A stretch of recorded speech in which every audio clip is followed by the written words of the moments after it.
What's going on, you guys? Welcome back to the channel. My name's Kai, and today we're going to be watching Goku vs. Gojo. It's a video made by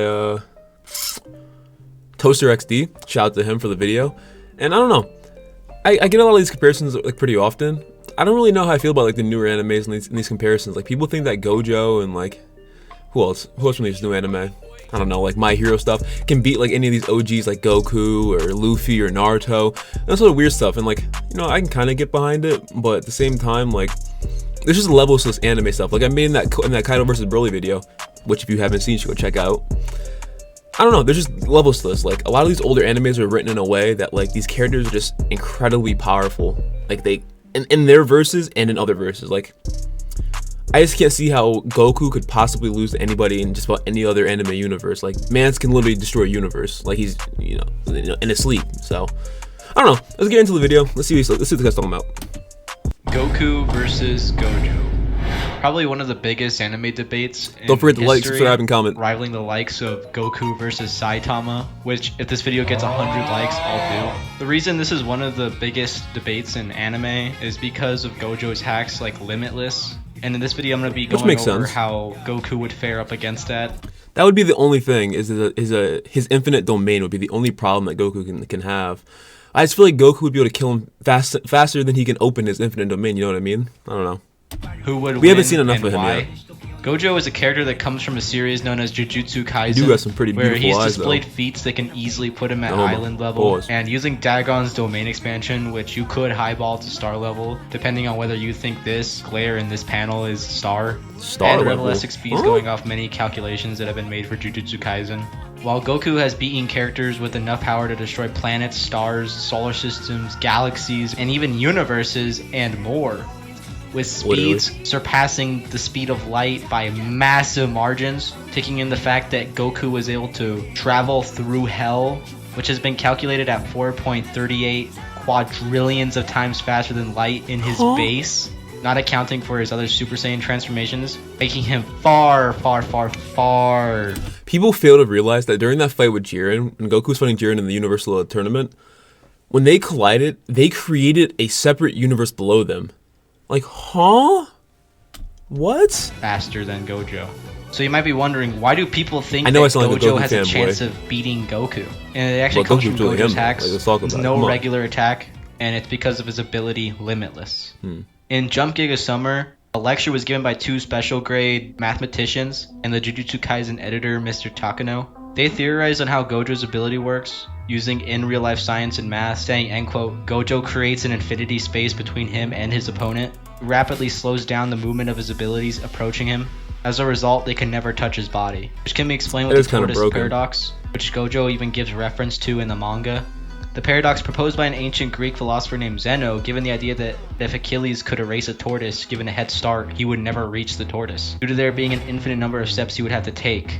Every time Achilles would reach the halfway point between him and the tortoise, there would be another halfway, meaning no matter how far he gets, he will never touch the tortoise, which ultimately makes motion impossible.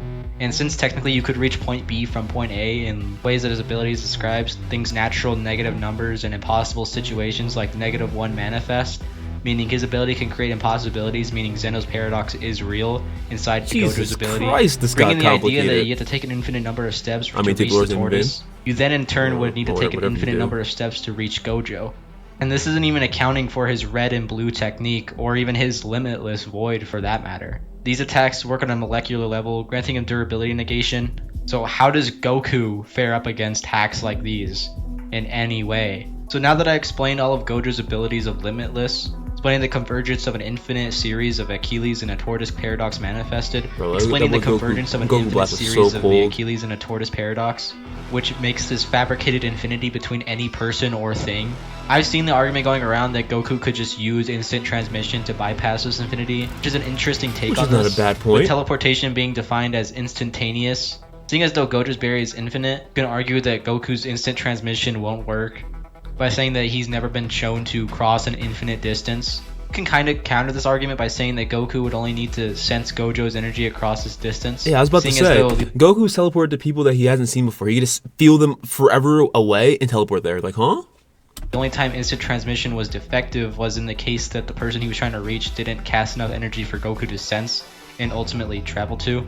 However, Goku can easily sense Gojo's energy when he's standing directly in front of him, which the distance would now be irrelevant. Any counter-argument to this would fall under appeal to ignorance, which asserts that a proposition is false because it has not yet been proven.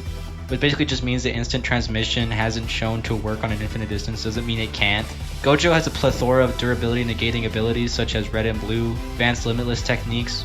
Blue brings the concept of negative space into existence. When he does this, the surrounding area tries to fill up the negative space, generating a strong force of attraction.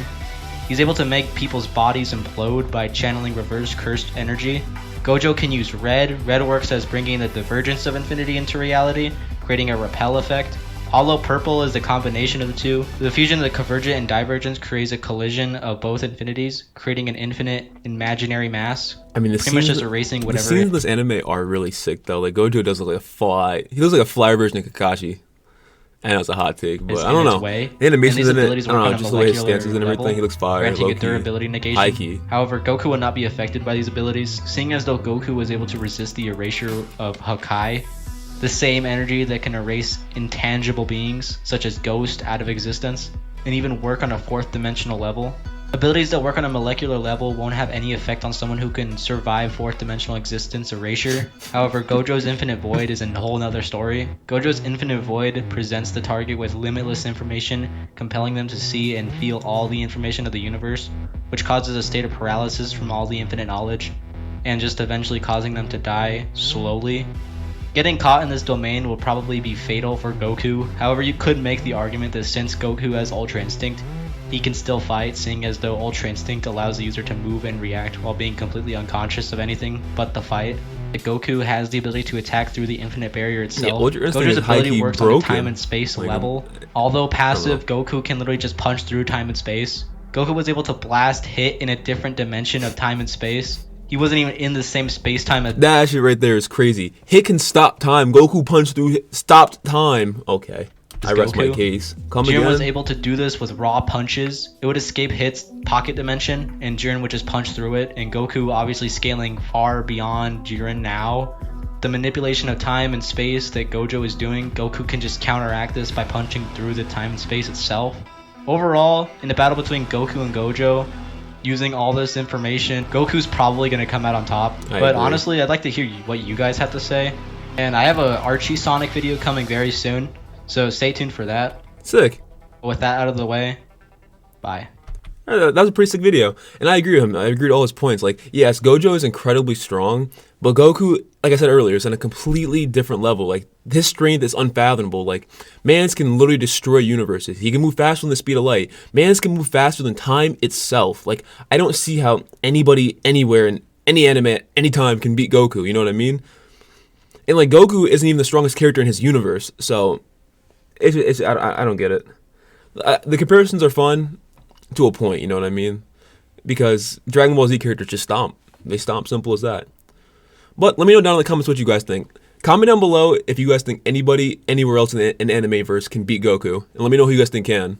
But regardless of that, if you enjoyed, leave a like, comment, and subscribe. I'll see you guys in the next video. Peace!